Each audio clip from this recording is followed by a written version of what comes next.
일단 거기 정리부부터 네 가지 사항인데 사실은 일공화군 이승만 정권 12년 집권정당은 1951년 12월 피난수도 부산에서 만들어진 자유당, 곧바로 48년 8월 10일 날 정부가 수립되고 만들어진 게 아니고 51년 피난수도 부산에서 만들어 집권정당 자유당이라는 게, 자, 첫째가 헌법조항을 근거로 해서 만들어진 친일파 청산 문제. 그래서 반민족행위 처벌을 위한 특별법에서 줄여서 반민법이 나타나고, 국회 내 10명으로 구성된 반민족행위자 처벌을 위한 특별조사위원회, 줄여서 반민특위라는 게 구성되죠. 그런데 이 친일파 청산 문제에 대해서 미국에서 활동한 이승만이라는 사람은 별 반응이 없어. 이걸 일컬어 소극적 태도 이러는데, 그 소극적 태도에 해당하는 것들이, 첫째, 이승만 정권이 친일파 청산 문제에 대해서 소극적 태도를 보이는 것. 국회 내 소련 말로 간첩하는 뜻인데 프락치레, 간첩이 얘기. 국회 내 북한 정권의 지시를 받은 간첩단이 들어와 있다. 이걸 국회 프락치 사건이라고 불러요. 그러면서 조사하는데 대개 체포된 사람이 반민특위 국회의원들이야. 그러니까 의도적인 거죠. 특무대장, 요즘 말로 하면 국군 기무사 김창룡이라는 사람을 대장으로 해서 이승만 정권 지시하에 결국 친일파 청산 문제를 방해하는 모습이야. 그리고 반민특위 사무실 습격 사건, 노덕술이라는 사람을 잡아가는 날 반민특위 사무실 종로경찰서 이 경찰서장의 지시하에 50명의 경찰들이 반민특위 사무실을 습격해서 부셔버리는 사건이 벌어져. 이걸 핑계로 이승만이 특별 담화문이라는 걸 발표해서 원래 헌법에 근거해서 2년을 하게끔 됐는데 뭘 2년씩이나 하느냐. 그래서 기간 단축 1년으로 줄여요. 헌법을 근거로 2년을 하는데 헌법까지 무시하는 거지. 그래서 이걸 이 세 가지를 합쳐서 이승만 정권이 소극적 태도 이렇게 불러요. 자, 그게 친일파 청산과 관련된 문제. 그래서 친일파 청산이 제대로 안 돼요. 예. 그리고 또한 역시 헌법조항을 근거로 한 토지개혁 문제. 북한은 46년 2월 달에 북조선 임시인민위원회라는 걸 만들어서 3월 달에 토지개혁을 단행을 해요. 사회주의 계획경제에 입각해서 보상이 없이 무상불수, 무상분배야.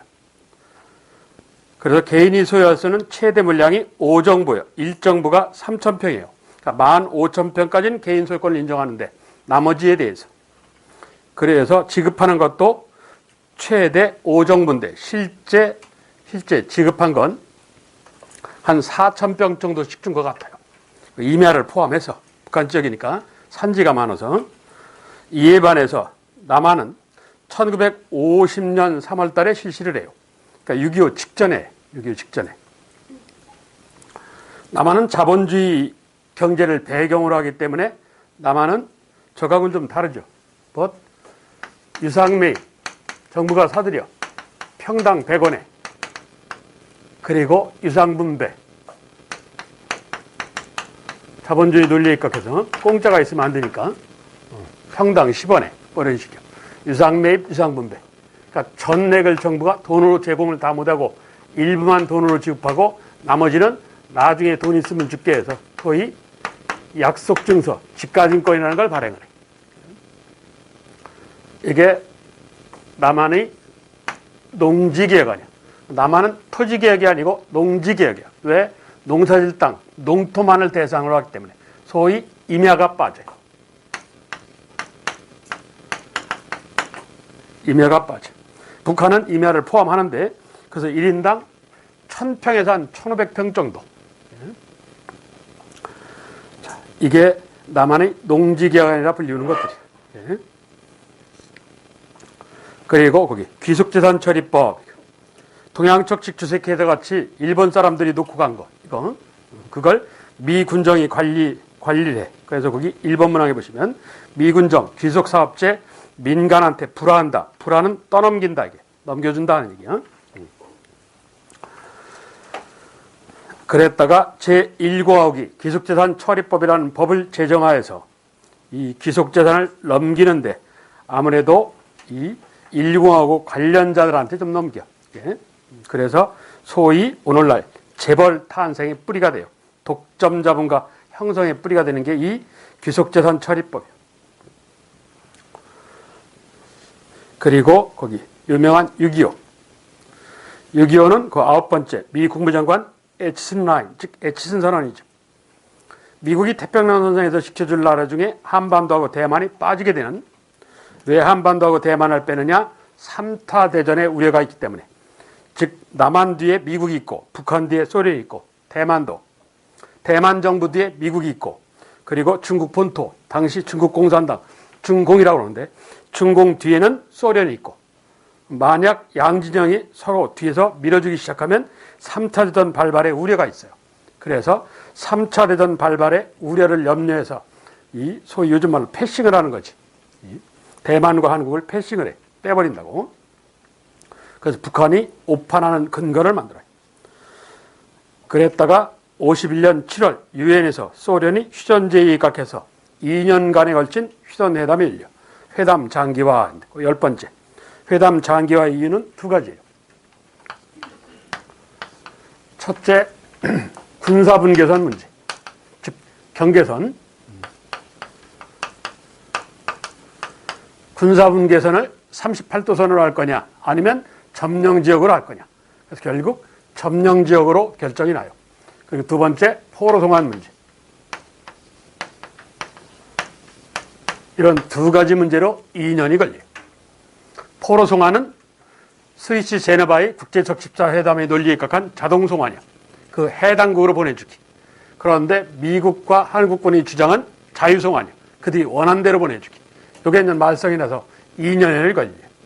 이렇게 이 휴전회담이 2년간 지리하게 벌어지니까 1953년 6월 18일 날 이승만이 지시받은 헌병사령관 원용덕이라는 사람이 문을 열어놓고 3만 8천 명 정도 포로가 있었는데 문 열어놓고 나가라 이런다고. 그래서 2만 8천 명 정도가 나가는 일이 벌어져.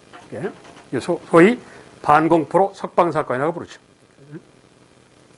자, 그 회담 장기화는 두 가지 이유 때문에. 군사분 개선 문제, 포로송환 문제. 그래서 결국 휴전회담이 조인되죠. 그 11번째 휴전회담 참가국 이러는데, 첫째, 자유민주주의 진영에서는 어디 유엔군, 미국으로 대표되는 유엔군이 참여하지. 한국군은 당시 유엔군 소속이기 때문에 없어 보여. 그냥 후견인 역할을 하지 회담 사인하는 장소에는 참여를 못해. 안 간 건 아니야. 한국군 대표가 가긴 갔어요. 갔는데 의제에 앉지는 못했다고. 쉽게 얘기하면. 그리고 공산주의 진영에서는 병력을 실제 파병한 중국 공산당, 중공군, 그리고 전쟁 당사자인 북한군, 이 둘이 사인을 해요. 소비에트 사회주의 연방공화국은 소련도 업접어요. 참석은 하는데 사인을 못해. 왜? 소련은 고문단하고 이 전쟁 말기에 이 소련기, 소위 미극이라 불리는 소련기 일부만 지원해서 실제 전투 병력을 파병하지는 않았어요. 그래서 그냥 업접어 자격이에요. 실제 참석해서 사인하는 건 요 셋이에요. 유엔군, 중공군, 북한군. 그렇다고. 한국군하고 소련군이 빠져. 그 점에 기억을 해야 돼. 그래서 이 이승만 정권 12년의 문제는 첫째, 친일파 정산 문제, 두 번째, 토지개혁 문제, 그리고 세 번째, 6.25. 그리고 네 번째, 이승만 독재 정권이 무너지는 장면. 그런다고. 58년 1월 달 유명한 진보당 사건이래. 조봉암에 의해서. 평화통일을 주장한 진보당이 북한 정권의 지시와 후원을 받았다라고 허위 발표를 해서 진보당 당원 30여 명을 잡아들여서 결국 29명은 현재 대법원 청사에 있는 법조계에서 가장 존경받는 당시 대법원장인 김병로라는 사람이 이 이승만이라는 사람이 판사장한테 압력을 넣어서 결국 조봉암이가 죄가 있는 거로 판시해라. 그런데도 불구하고 무죄 방면을 결정을 해요. 풀어줘야 되는데 안 풀어주고 29명은 풀어주는데 조병암만 안 풀어줘. 요 핑계에 저 핑계 대고 데리고 있다가 59년 비밀리에 사형을 시켜요. 그러니까 이승만 정권이 나쁜 놈들이지. 그래서 현재 한국 법조계에서 가장 존경을 받는 인물이 김병로라는 초대 대법원장이야. 현재 어디지? 그 국민의힘 그 비상대책위원장하는 김종인의 친할아버지. 그리고 그해 12월에 국가안보에 관한 법을 반대파 처벌에 이용을 해. 확장을 해서 그게 국가보안법, 줄여서 보안법 개정안이라고 불러요. 58년 1월 달에 진보당 사건, 12월에 보안법 개정, 일명 12월 24일 날 했다고 해서 이사파동이라고 그래. 크리스마스 이브에 이사파동 이렇게 불러. 이렇게 독재의 길로 들어서니까 당시 천주교재단인 경향신문이 이승만 독재를 비난하는 글을 실어요. 결국 폐간되는 사태가 많지. 경향신문 폐간이야. 일공화국의 언론 탄압 사례. 언론 탄압은 시험을 잘 내. 기억을 하셔야 돼. 일공화국의 언론 탄압, 경향신문 폐간이야. 그리고 유명한 60년 3.15 부정선거. 이는 결국 3월 15일 마산에서 부정선거 규탄 데모가 열렸다가 4월 11일 날 마산상고, 현재 마산 용마고등학교 2학년 김지열이 왼쪽 눈에 치리탄이 박힌 채 시체로 떠올라갔고, 다시 마산에서 시위가 격화돼서 이게 4월 17일 날 서울로 올라와서 고려대학교 학생들이 데모를 하고, 4월 18일 날 고대 학생들을 정부가 이 소위 정치 깡패들, 즉 폭력배를 동원해서 무리하게 진압을 하고자 해요. 그래서 서울수대 대학교 일반인이 참여하기 시작해서 4.19를 만들어. 4월 26일 날 이승만이가 하야 약속하고 27일 날 경무대를 빠져나와요. 오늘날 청와대라고 부르는데, 일공화국이 붕괴하고 난 뒤 20대 경무대를 청와대라는 표현으로 바꾸게 되죠. 자, 이게 이승만 정권 12년의 역사야. 칠파청산, 토지개혁, 헌법을 근거로 한, 그리고 6.25, 그리고 거기 독재. 그 독재, 이승만 정권 붕괴 과정, 그건 주로 내용도 물을 수 있지만 순서도 물을 수 있기 때문에 순서를 기억하셔야 돼요. 진보당 사건, 보안법 개정, 경향신문 폐간, 3.15 부정선거로 인한 4.19. 이거, 자, 12년의 이승만 정권의 얘기야. 해당하는 문제 1. 12번.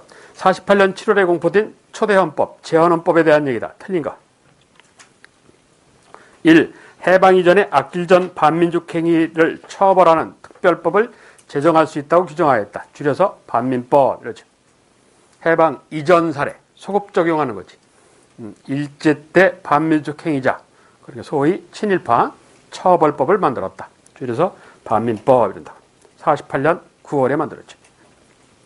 2. 농지는, 즉 농토, 농민에게 분배하며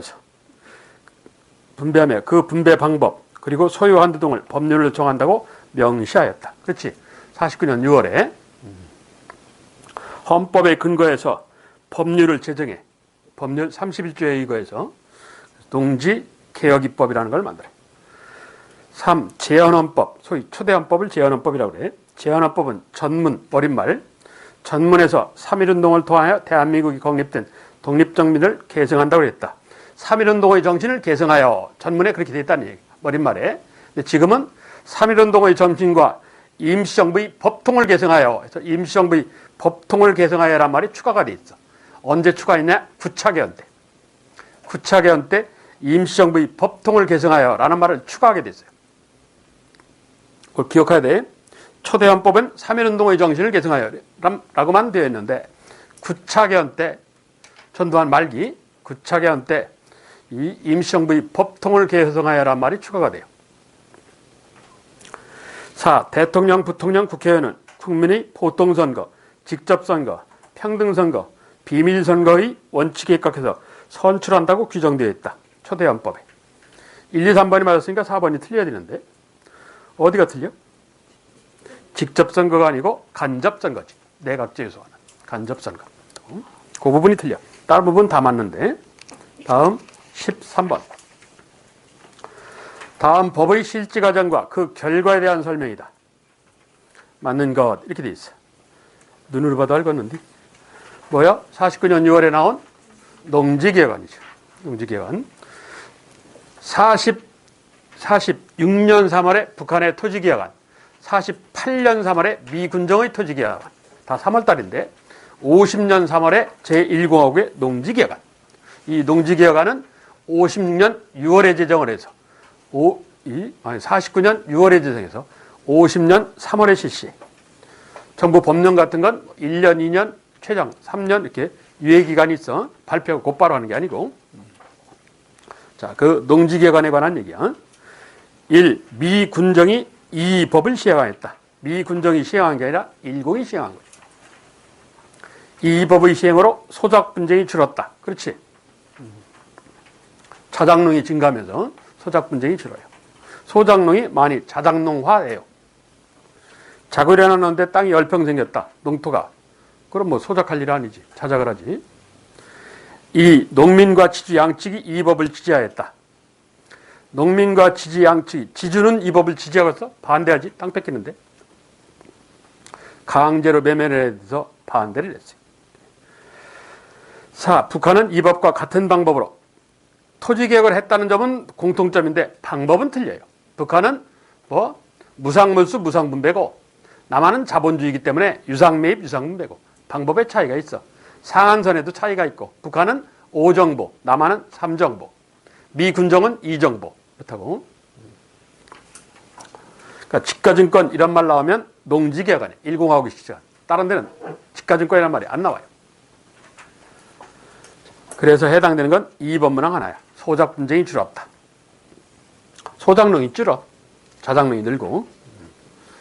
그러니까 당연히 소작 분쟁이 줄지. 다음 문제 14번. 대한민국 정부가 수립된 즉 48년 8월 후인 49년 6월에 농지개혁법이 제정이 되었다. 이에 대한 설명으로 즉 토지개혁안 1. 중앙토지행정처가 농지 분배 업무를 담당한다. 2. 한반도에 있던 일본인이 놓고 간 땅 들고 가지는 않았을 테니까 그걸 관리하기 위해서 1940년 3월에 북한이 토지개혁이 있었을 때 40년 3월에 그 일본인이 놓고 간 땅, 이걸 귀속농지라고 그러는데 미군정한테 소속된 귀속농지를 관리하기 위해서 미군정이 신안공사라는 걸 설립을 해. 토지관리처를 설립한다고. 요게 2년 뒤인 1948년 3월에 중앙토지행정처라고 바꿔요.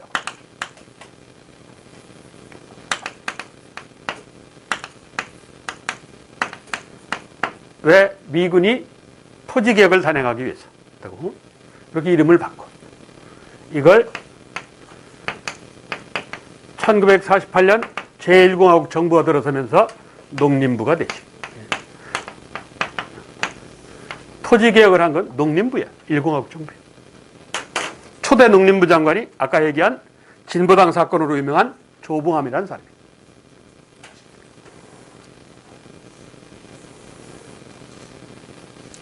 그래서 중앙토지행정처가 농지분배 업무를 담당했다. 이거 미군정 시절의 얘기고 농림부가 이랬어야 돼. 이 신안공사도 미군정이야. 1공화국하고는 관계가 없어요.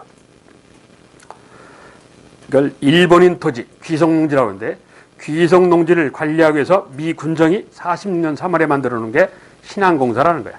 신안공사가 중앙토지행정처로 이러는 거야. 그래서 1번, 2번은 미군정 통치기 얘기야. 3. 농가 아닌 자의 농지, 즉 농민이 갖고 있는 땅이 아닌 농토 얘기야. 풀어서 설명하면. 그리고 자기가 경작한 자경이라고 그러는데 자기가 경작하는 아는 자의 농지는 매수를 보류한다. 보류하는 게 아니라 매수를 해요. 본인이 직접 농사 안 짓는 땅은 거의 사들여야지. 본인 농사를 안 짓는데. 왜? 토지개혁안이라는 전 세계 토지개혁안의 목표가 다 뭐냐? 농민이 자기 땅을 갖고 자기가 농사져라야. 그게 가장 이상이야. 실학자의 토지개혁안, 국민왕의 토지개혁안, 로마 토지개혁안 전부 다 뭐야? 자연농 육성이야. 자기 땅을 자기 가지고 농사지어야지 이 남의 땅 갖고 농사지면 소작아냐. 그럼 죽으라고 일만 하는 거라고. 그래서 자기가 농사지지 않은 땅은 사들여야지. 그게 토지개혁안의 주요 포인트예요. 농지개혁안의 목표가 뭐냐? 자연농 육성이에요. 4. 농지를 분배받은 농민은 평균 생산량의 30% 한꺼번에 다 받으면 안 되니까 5년간에 걸쳐서 상환토록 한다. 맞는 내용은 이거 하나밖에 없네. 그래서 맞는 건 4번 문항. 1번, 2번은 미군정 치하이기 때문에 해당 사항이 없고, 3번은 매수를 불허한 게 아니라 즉시 매수를 했기 때문에 틀렸고, 맞는 건 4번 문항. 다음 15번. 역대 토지개혁과 관련된 가 문무관리로부터 군인 한일에 같이 18개 등급으로 공무를 수취할 수 있는 전지와 뗄감 얻을 수 있는 시지, 소위 임야. 이건 수도가 북쪽에 있었던 어느 정권이요? 고려 정권이죠. 전시과라 불리는 전지와 시지를 이래. 조선은 전지만, 신라도 전지만. 나 문무 관리에게 관료전을, 그리고 노급은 혁파. 이건 통일신라죠. 신문왕. 다 양지하문이라는 관청을 설치, 토지 개간을 주로 하는 양전사업을 실시하고 토지문서를 지급하는 지계를 발급하였다. 이건 대한제국이야. 1901년에 대한제국. 라 삼정보 이내 삼정보를 상한선으로 토지 소유를 제한하고 소위 토지소유 상한제죠. 이 토지소유 상한제를 과거에 들고 나왔던 인물이 있다. 실학자 중에서 누구라고? 박지원. 박지원의 한전론과 유사해. 토지소유 상한제. 이익은 토지소유 하한제. 박지원은 토지소유 상한제. 이래. 그러면서 모든 토지개간이 적어요. 경자유전. 경자유전이란 밭가는 자에게 밭이 있게끔. 밭갈 경자. 밭가는 자에게. 농민에게 토지를요. 경자유전이란 다른 말로 하면 자영농립성이에요. 전 세계 토지개간은 목표가 전부 다 적어요. 농민에게 토지를요. 자, 이게 50년 3월에 실시하는 제1공국의 농지개간이죠. 그걸 순서대로 하라. 통일신라, 고려, 대한제국, 그리고 일공. 이러네. 해당하는 것 3번. 다음 16번. 다음 탐구활동이다. 가, 나에 대해서 틀린 거. 6.25네. 가, 자료 분석과 관련해서. 그리고 나, 분석 결과와 관련해서. 이렇게 되는데. 틀린 거. 1. 가. 닉슨 덕트린의 내용을 역사책에서 찾아보면 6.25와 관련된 사항을 한다. 닉슨 덕트린은 6.25하고 전혀 관계없어. 69년에 얘기를 하는데 이건 69년이라고 해도 되고 70년이라고 해도 상관이 없어요. 69년 대통령이 휴식을 맞이해서 여름 휴가철에 이 괌에서 아시아 출신 기자들하고 토론하는 과정에서 처음 들고 나온 얘기야. 닉슨 덕트린이라는 게. 근데 이걸 그 다음에 70년 2월 연두교서라고 그래. 10년 새 기자회견. 우리나라는 기자회견 대개 1월 말쯤 하는데 미국은 2월 달에 해요. 의회에서 해. 의회에서. 그러니까 우리나라 지금 문재인 정부도 그렇게 하긴 하는데 이 국회 대통령이 가서 올해는 이렇게 운영하겠습니다 하는 게 연두 기자회견이라는 거예요. 10년 대통령 기자회견이요. 그래서 2월 달에 항상 하는데 그래서 70년 2월에 공식적으로 발표를 해요. 그래서 이게 69년이라고 해도 되고 70년이라고 해도 되고 상관이 없어요. 예. 공식화한 건 70년이야. 닉슨 닥트린, 즉 닉슨 선언이라는 거예요. 닉슨 선언. 네, 닉슨 닥트린의 내용은 워터게이트 사건이란 도청 사건으로 대통령 임기 도중에 탄핵돼서 쫓겨나는 사람인데 이 닉슨 닥트린은 오늘날 미국의 외교 노선의 기본이 나오는 사항인데 이게 신고립주의라는 거예요. 지금까지 현재 미국의 외교 노선의 원칙이 신고립주의라는 거예요. 신고립주의라는 것은 무슨 소리냐? 신고립주의라는 건 집안 문제는 관여하지 않으마. 국지전 불개입. 미국이라는 나라가 많이 남의 문제에 개입을 했어. 국지전, 집안 문제는 개입하지 않으마. 그리고 공산주의 진영하고 관계를 좋게 할 것다. 공산권과 융통성. 이걸 주요 내용으로 해요. 이게 미국의 현재 외교 노선의 원칙이에요. 집안 문제는 개입하지 않을 것이며 공산주의 세력과도 관계를 좋게 하겠다. 그래서 소련의 2인자인 1인자였던 니키타 후르시초프, 스탈린이 죽고 난 뒤에 권력자가 되는 후르시초프를 미국으로 초청을 해요. 그래서 미국 방문, 적국을 방문하는 일이 벌어져. 예. 그리고 집안 문제에 개입하지 않겠다. 이건 약속을 잘 안 지켜. 지금도 끊임없이 개입을 해. 한반도 문제도 개입하고 끊임없이 개입해. 여하튼 이게 70년 2월에 공식화된 닉슨 선언이라는 거예요. 그래서 이 닉슨 선언은 대땅뜨, 즉 냉전 체제의 완화를 배경으로 한 것이지, 이게 저게는 6.25하고는 하등의 관계가 없어요. 6.25하고 관계가 있는 건 뭐예요? 트루먼 덕트린, 트루먼 선언이에요. 트루먼 선언. 트루먼 선언. 이건 1970년의 얘기고, 1947년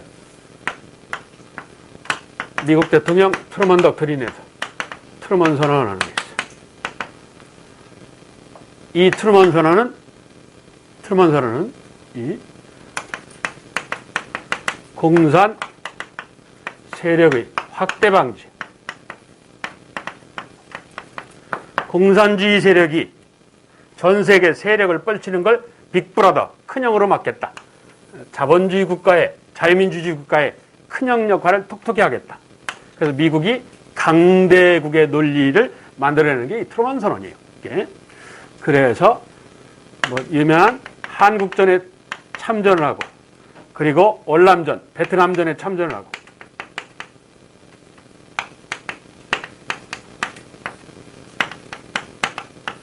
그래서 6.25 때 우리 전쟁에 참여를 해. 트루먼 덕트린, 트루먼 선언 덕분에. 47년이에요. 그래서 1번 문항은 트루먼 선언이래야지 닉슨 선언이라면 틀려. 2번 문항, 가. 전선 이동과 격전지를 지도에서 확인해 보면 당연할 테고. 3. 나. 물자 부족 현상이 심해지고 물가가 폭등할 것이다. 전쟁이니까 이건 당연한 얘기고. 4. 많은 이산 가족이 발생하고 반공의식이 강화될 것이다. 그렇지. 틀린 건 1번 문항. 다음 17번. 역시 6.25. 기억, 리을. 먼저 거기 보시면 기억은 38도선, 38선이죠. 니은은 뭐 북한군의 최대 남침선, 거기 밑에 써놨어. 경상북도 칠곡의 유명한 다보동 전투라는 전투가 있어요. 저거 남았어. 저거 부산 경상남도 일원. 저거 떨어지면 나라 망하는 거죠. 그 니은에서 유명한 인천 상륙작전을 통해서 9월 28일 날 서울을 되찾아 9.28 서울수복이라고 그래. 그래놓고 10월 1일 날 한국군의 3, 4단이 38도선을 넘어서 북쪽으로 진격을 해요. 그래서 10월 1일 날이 국군의 날이 됐어. 그래서 10월 25일경 저 디귿이 나타나. 10월 25일경 북군, 즉 한국군과 유엔군의 최대 북쪽 진출, 북진선. 네. 압록강에서 두만강 유역까지. 그래서 니은에서 디귿 이래. 니은은 1950년 8월, 9월 사이 얘기고, 디귿은 10월의 얘기고. 그게 10월을. 그랬다가 중국 공산당, 중공군이 개입하는 바람에 유엔군과 한국군이 밀리죠. 소위 유명한 1.45 때가 벌어진다고. 그래서 어디까지 밀리냐? 그 리을까지. 서울 밑에. 중국 공산당군, 즉 중공군 정확하게. 오늘날 그냥 중국군이라고 하는데 중국군의 최대 남침선 한다고. 이런 전개 과정을 보여. 자, 그중 니은에서 디귿으로 하는 얘기야. 니은에서 디귿으로. 즉 50년 8, 9월에서 50년 10월 그 사이. 1. 이승만은 여당인 자유당을 주축하였고 자유당은 51년 12월 피난수도 부산에서 만들어요. 대통령 직선제개헌을 국회에 제출했다. 대통령 직선제개헌이 유명한 발췌개헌안이죠. 52년 7월에 피난수도 부산에서. 그런데 국회에 그 개헌안을 제안하였다 이랬다. 51년 11월. 51년 11월. 자유당 창당 한 달 전에. 51년의 얘기. 이거는 니은에서 디귿으로 가는 건 50년이고 해당성이 없어요. 2. 유엔군과 중국군, 북한군 사이에 휴전회담이 시작되었다. 유엔군과 중국군, 북한군 사이에서 휴전회담이 시작됐다. 휴전회담이 시작된 건 51년 7월이요. 유엔에서 소련 제의로, 소련의 주장으로. 51년 얘기야. 51년 7월에서 정확하게 2년 걸려. 53년 7월까지. 그래서 니은디귿하고 이번 만원도 관계가 없어. 51년의 역사이기 때문에. 3. 중공군이 참여하였던 조선의원군, 화북조선 독립동맹 산하에 무정을 우두머리라는 조선의원군, 사회주의, 공산주의 계열의 조선인군 병사다 인민군에 편입되었다. 이건 49년 9월. 49년 9월. 42년 5월 달에 조선의용대 화북지대라고 사회주의 계열의 조선청년연합회들이 뭘 만들었다고? 조선 독립동맹이라는 단체를 만들어 김두봉을 우두머리로. 그리고 그 산하에 조선의용군이라는 사회주의 군대, 중국 공산당 소속의 군대를 만들었다가 45년 8월 10일 날 해방이 됐는데도 불구하고 국내로 돌아오지를 않아요. 중국 공산당 마오쩌둥의 요청에 따라서 중국 국민당 정부 장제스하고 중국 공산당 정부 마오쩌둥 정부가 집안 문제로 싸우는데 참여를 해요. 공산당 편에. 이걸 국공 내전이라고 그러죠. 국민당과 공산당의 집안 싸움, 내정의 사회주의 공산당 진영에서 싸움을 해. 그랬다가 49년 7월에 장개석이가 배 타고 대만으로 도망을 가. 실질적으로 국민당 정권이 무너져요. 그래서 9월 달에 보따리 싸갖고 북한으로 오는 거예요. 마오쩌둥이 가라고 그랬어. 용도 폐기를 하니까 집에 가 그런다고. 그래서 5만 명 가까운 병력이 이 북한 인민군에 편입돼요. 그래서 49년 9월이요. 그러니까 김일성이가 남한으로 가자 이렇게 되는 거예요. 이게. 이건 49년 9월의 얘기예요. 6.25는 50년의 얘기고, 이거는 6.25 전 상황이 안 돼요. 4. 국군과 유엔군은 인천 상륙 9월 15일 날 인천 상륙 작전을 성공시켜서 전세를 역전하게 된다. 그래서 니은에서 디귿 상황이 벌어지는 거죠. 9월 15일의 얘기야. 군산으로 갈 것처럼 정보를 흘려놓고 인천으로 급습을 하죠. 소위 인천 상륙 작전에 해당하는 것 4번이었다고. 이게 6.25의 얘기고, 그리고 6.25 종료 뒤에 상황 18번. 그림은 6.25 전쟁 관련국이다. 가는 중국, 즉 중공군. 그렇죠. 나는 북한, 다는 남한, 그리고 오른쪽에는 라는 미국. 이래 관련 당사국들. 틀린 거. 1. 가의 참전으로 중국군, 유엔군의 최대 북진선이 무너진다. 그렇죠. 소위 1.45 때 51년 1월 4일 보따리 싸갖고 남쪽으로 도망가는 사태가 벌어져. 2. 가는 중국군 라에게 미국에게 제안하여 휴전협상이, 이건 중국이 제안한 게 아니고 어디서 제안했다고? 소련이 제안한 거야. 틀렸어. 이건 틀렸네.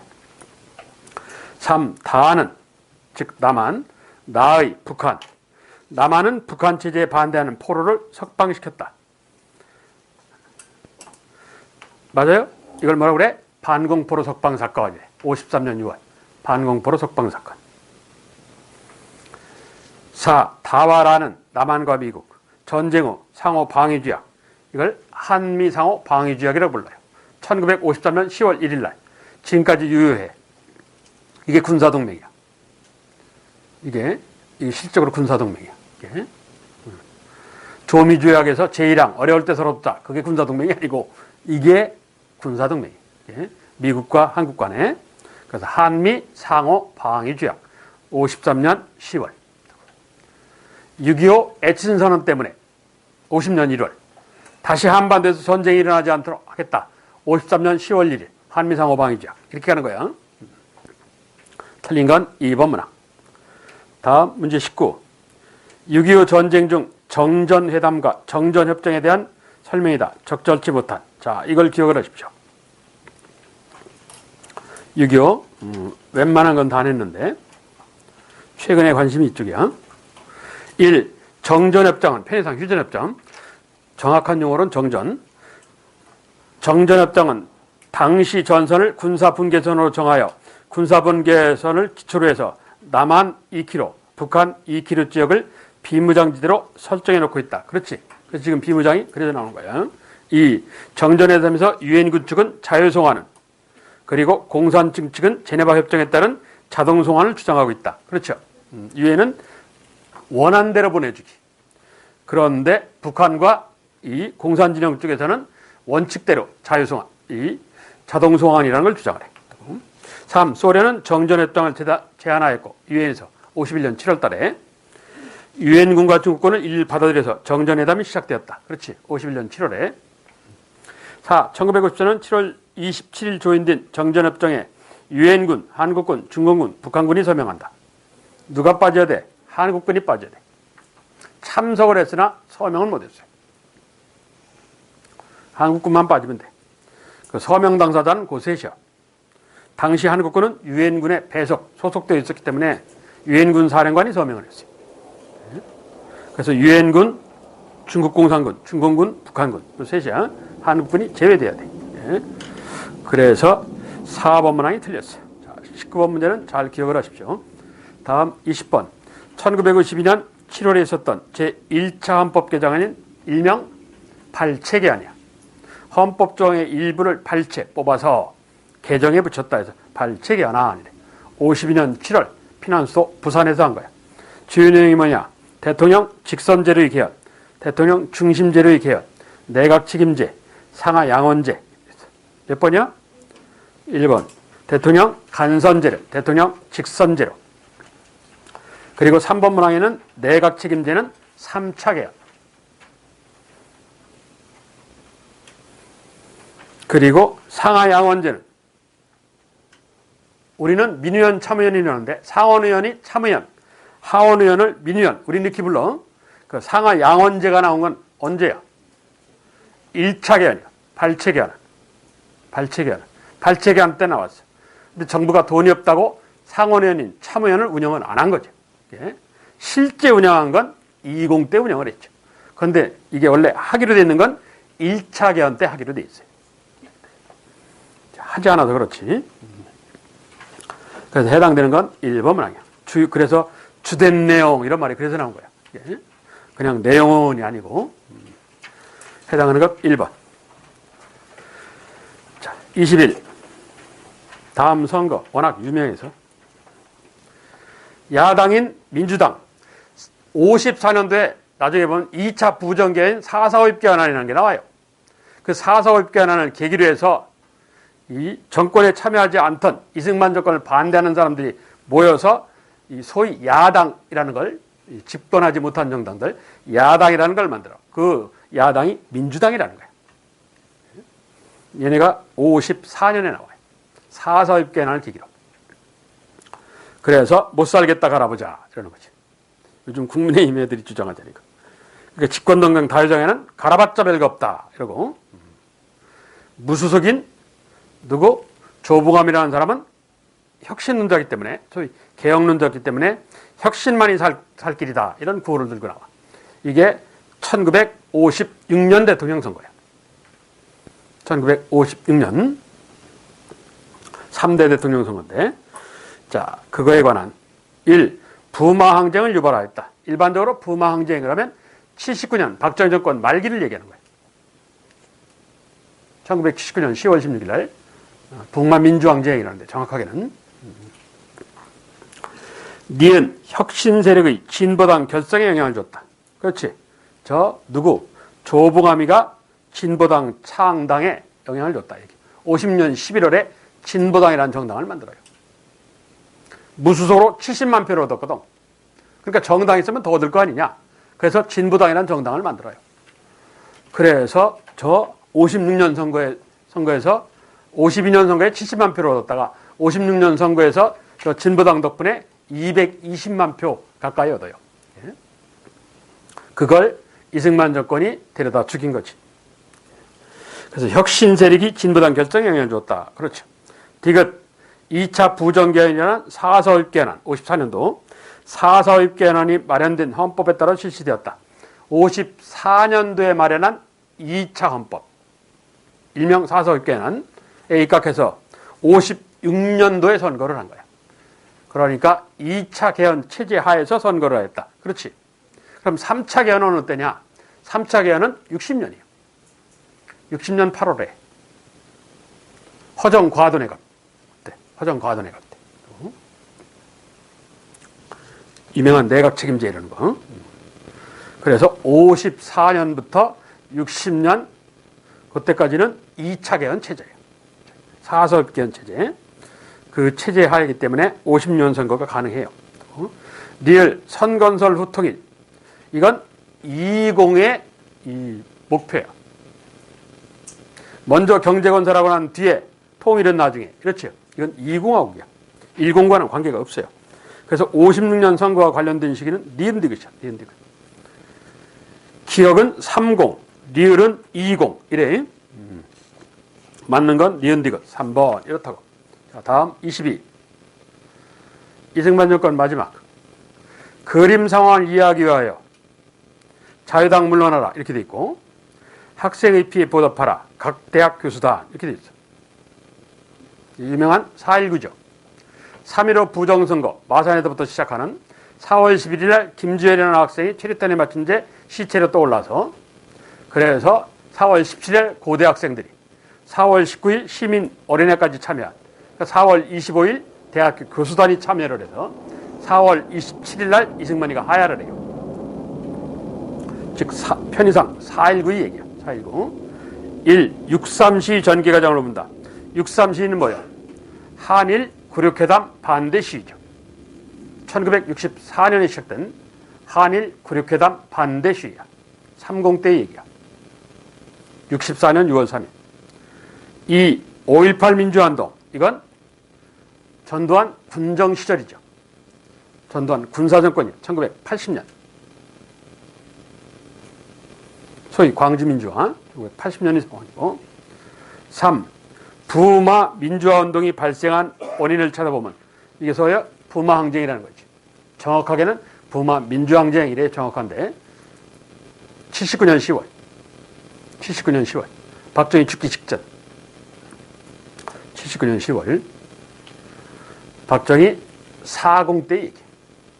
이신헌법 체제. 4. 3.15 부정선거에 대한 학생들이 동향을 알아보면 알 수 있다. 그렇죠. 이게 10 붕괴와 관련된 거예요. 10이 무너지는 거고. 그러니까 이승만은 임시정부에서 쫓겨났고, 그리고 10으로 또 쫓겨나고, 4.19로 쫓겨나고, 이게 두 번을 쫓겨난 사람이에요. 예. 해당하는 것 4번이래. 자, 그게 이 해방 이후 정권 중에서 포인트가 이승만 정권하고 박정희 정권이야. 그 둘이 거의 반이니까 된다고. 그게 10의 얘기고, 그 밑에 박정희 18년 정권이야. 이승만 12년, 도합 30년이야. 자, 그 정리까지만 하고 쉽게. 첫째, 거기 3, 4공을 묶었는데, 30. 박정희 군사정권 2년이 있었고, 61년, 63년까지. 이걸 정치군인이라고 표현을 한다. 이래서 박정희 군사정권을 정치군인 이런 말을 했어요. 그 시기에 5차 헌법 개정, 62년 2월 달에 5차 헌법 개정이 나타난다. 이건 뭐야? 3차 헌법 개정을 뒤집어 엎는 거죠. 1960년에 있었던, 60년 8월에 있었던 3차 헌법 개정은 내각 책임제. 국회는 민의원 참여하는 양원제. 이거요. 이걸 바꾸는 거예요. 4차는 몰라도 되고 필요 없는 거니까. 5차. 이건 박정희 군사정권에서 군정에서 나온 거야. 박정희 군정에서. 1961년도 박정희 군정 시절의 얘기야.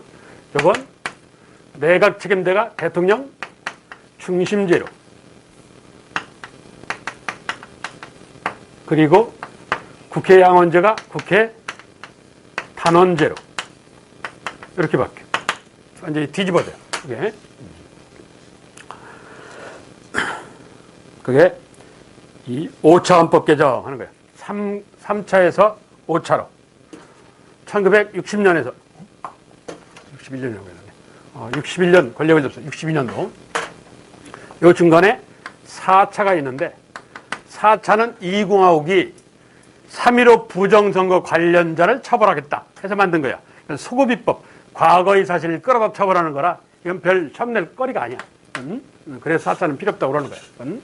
그래서 헌법 개정이 초대 헌법이 있고 현재까지 9번 개정을 했어. 그래서 도합 10개인데 10개 중에서 아래할 것이 3차, 5차, 그리고 오늘날 현재 거인 9차 이 세 가지가 포인트예요.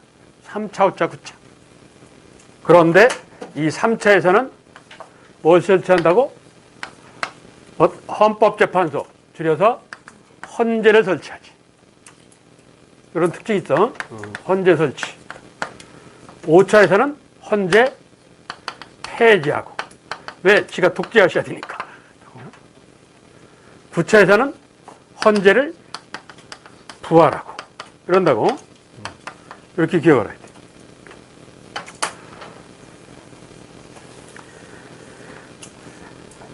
이 박정희 30의 포인트는 1965년이요. 낼 게 이거밖에 없어. 65년 역사밖에. 자, 거기를 보시면 2번 60년대 1, 2차 경제개발하는 중에 1차 경제개발, 거점 개발 방식, 발전 가능성 있는 도지에다가 집중 투자해서 주변의 파급 효과를 누리자. 이걸 거점 개발이라고 그래. 그리고 2차 통화개혁, 소위 화폐개혁을 단행해. 환을 원으로 바꾸는, 뭐 크게 중요하진 않고. 그리고 30, 자, 65년도 6월 한일국교 정상화. 그리고 65년 10월 베트남 파병. 다 65년이에요. 그래서 박정희 이 30에서 중요한 건 65년의 역사야. 예? 그런데 1년 뒤인 65년 추가 파병 만제를 넣고 대사 브라운 각서. 13번. 13번의 주요 내용은 두 가지야. 첫째, 한국군 현대화. 미국이 한국 군대를 현대화 시켜주겠대. 무기 바꿔준대야. 한국군 현대화. 베트남 파병을 대가로. 그리고 두 번째 특징이 뭐? 베트남 특수. 소위 베트남 건설 경기 참여. 베트남 개발 사업 참여. 이걸 베트남의 특별한 수요 창출해서 특수라고 불러. 돈벌이. 그게 브라운 각서의 주요 내용이야. 4개인데 2개는 필요 없고 2개가 포인트야. 뭐 한국군이 현대화. 무기를 현대화 시켜주겠다. 두 번째, 베트남 건설 경기 참여. 일컬어 베트남 특수라고 부르는 거. 돈벌이 이런다. 그랬다가 10월 유신. 통일주의 국민의 대통령 간선제를 하는, 그리고 특이한 유신정의회. 즉 대통령이 추천한 전체 국회의원 3분의 1을 대통령이 추천할 수 있다. 추천한다면 결국 임명한다는 얘기야. 반대할 놈이 없으니까. 그리고 대통령의 국회 해산권. 그러니까 대통령이 행정부가 입법권, 국회 위에 올라가는 거죠. 소위 총통 되시는 거야. 그리고 체포영장 없이 지 맘대로 하는 긴급조치. 거의 총통이야. 그래서 이걸 근거로 해서 소위 72년 10월 4공화국이 등장하죠. 유신헌법 체제가. 저걸 7차 개헌이라고 그러죠. 유신헌법을 7차 개헌 이렇게 불러. 자, 그 40. 40은 1번, 2번은 참고로 보고 포인트가 79년이야. 40은. 30은 65년이 포인트고 40은 79년이야. 박정희 말기. 독재 말기는 항상 중요해. 79년 1월 이스라엘하고 아랍 지역하고 전쟁을 벌여. 그 석유 수출이 중단이 돼버려. 그래서 석유값이 폭등을 해. 2차 석유 파동. 과거 73년에 1차 석유 파동이 한번 있었는데 79년 1월 석유 파동. 그래서 물가가 폭등을 해. 자결연하면 물가가 버스비고 뭐고 다 올라가. 예? 그래서 민심이 별로 안 좋아. 그런 상태에서 YH무역 여공 사건 하는 유명한 사건이 벌어져. 여공들의 데모 사건이 8월 달에. 그러면서 이걸 후원해줬던, 보호해줬던 당시 야당인 신민당의 당대표, 당신 총재라고 그랬는데 신민당 총재 김영삼을 현직 국회의원에서 자르는 일이 벌어져. 국회의원 제명. 10월의 얘기야. 이러니까 그의 정치 고향 부산, 그의 실제 고향 마산, 마산 돌섬 사람이에요. 멸치장집 사장아들. 엄청 부잣집 아들이야. 부마 민주항쟁이 벌어지죠. 이게 결국 11.6을 가져와요. 박정희 죽음을 가져와. 자, 그게 79년 1년의 상황이야. 1월 달에 있었던 2차 석유 파동, 8월에 YH 여공 사건, 10월에 김영삼 제명, 여공 후원했다고 그래서. 그러니까 부산 마산 시위, 그리고 11.6 박정희 죽음 이렇게 이어가는 거예요. 그러면서 12월에 전두환 등장, 12.12 이렇게 넘어가는 거지. 예. 그래서 박정희를 정치군이라 부르고 전두환을 신군부라고 부르고, 이게 근대 사학계 용어예요. 예? 그런 용어 표현을 쓴다고. 정치군인 그러면 박정희, 신군부 그러면 전두환, 이렇게 이해를 하셔야 돼요. 예? 자, 그게 18년 정권, 집권정당은 공화당이야. 이 50까지는 집권정당을 아셔야 돼. 10은 피난수도 부산에서 나온 자유당, 20은 뭐 민주당, 4, 4개론으로 등장한 민주당, 그리고 30과 40은 공화당 이래. 그리고 전두환의 50은 뭐 민주정의당, 줄여서 민정당 이래. 그 50까지는 집권정당을 필히 기억을 하셔야 돼. 50까지는 사료가 나오면 그 정당을 갖고 이게 몇 공화국인지를 찾아가야 되기 때문에 그 집권정당을 기억하고 계셔야 돼. 예. 자, 쉬었다가 그 문제를 풀게.